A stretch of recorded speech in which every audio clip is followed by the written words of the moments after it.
channel.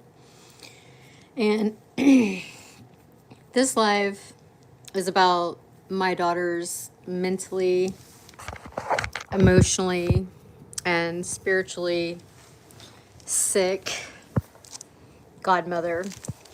I made a huge mistake when I chose my daughter's godmother. And now I also know that a godmother is not even a truly biblical concept. I didn't know this back then, because we watch movies and stuff and shows that program us about like a godmother or a fairy godmother or this or that or the other. And this was, my daughter's 19, so this is 20 years ago. So I'm just reflecting back on the last 20 years. And my daughter's so-called godmother, I thought she was my friend. She played the organ at the church that I went to when I was 16 years old. And when you're 16 years old, you don't really see things the way that you see after you've had life experience and opportunities to gain wisdom. And looking back, I can see now more. I see her mental illness now and her emotional illness, and I could even see like that spirit that she had to like, have everything a certain way and controlled,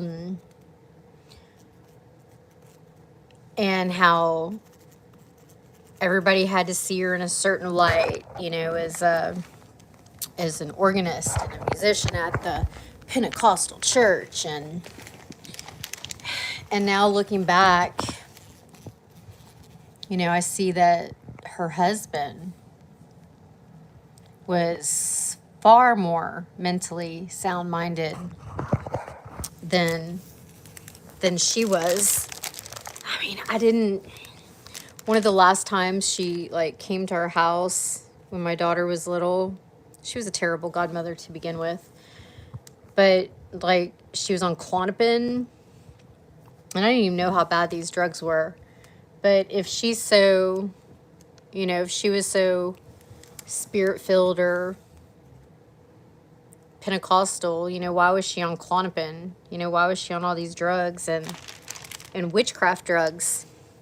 Because when you look up pharmaceuticals, it's pharmakia, which means, witchcraft. And I just remember she was, she always had this pain, and she had to take Klonopin, and she had anxiety, and she had this and that and the other.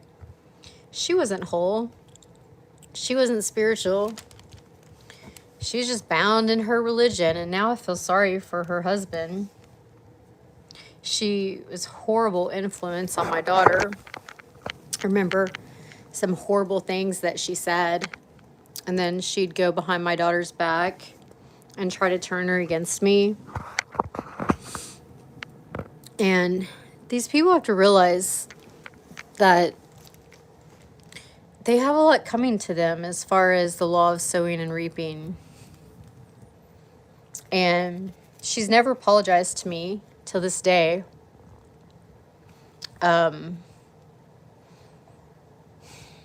And I see just her wickedness now. I just see her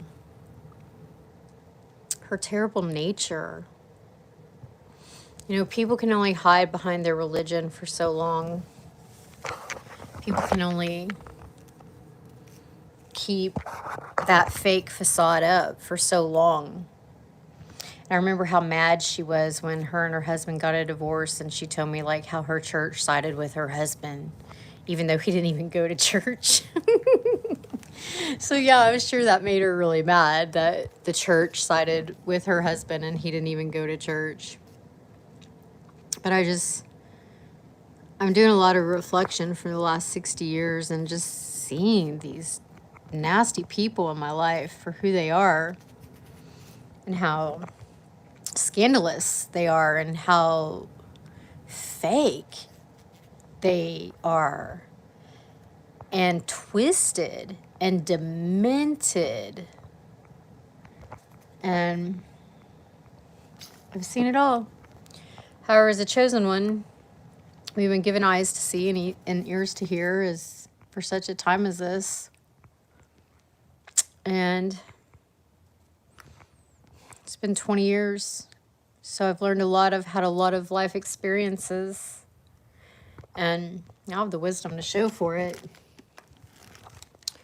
So I wanted to share that because a lot of people have lied to my daughter.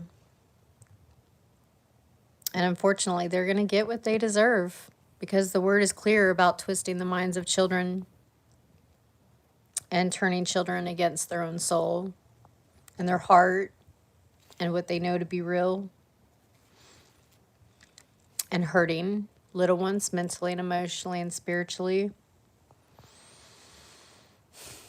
And of course, like my former husband, she hides from me still today and has never apologized and never admitted her wrongs and her sins. And I'm sure she's more mentally ill today than she was before, because people on those types of drugs and stuff, they don't get better, they get worse, because those drugs don't heal. They just suppress the symptoms, and then they disassociate people from their true self and their spirit man, their spirit woman. So I thought I'd share that because I realize now that having a godmother, it's not biblical. And even if it was, she was a horrible, horrible one. Just a nasty individual. And I can say that now because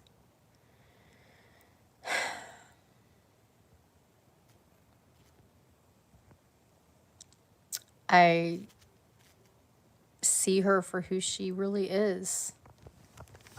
Seeing people for who they really are. I think that's the most important part of my journey, is that I've been able to see people for who they really are, not for what they portrayed themselves to be. And she has a lot of blood on her hands. And I know her religion isn't going to save her, because at the end of the day, religion doesn't save us. That's not what saves us. So this is She That Exists, with She That Exists, her story channel. And I'm off to enjoy the weather today and study and just enjoy the moments of life that are sacred, and enjoy this newfound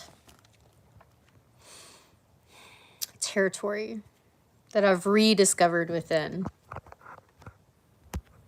And I've rediscovered. So as always, I'll be back. Until next time. This is She That Exists with She That Exists, her story channel.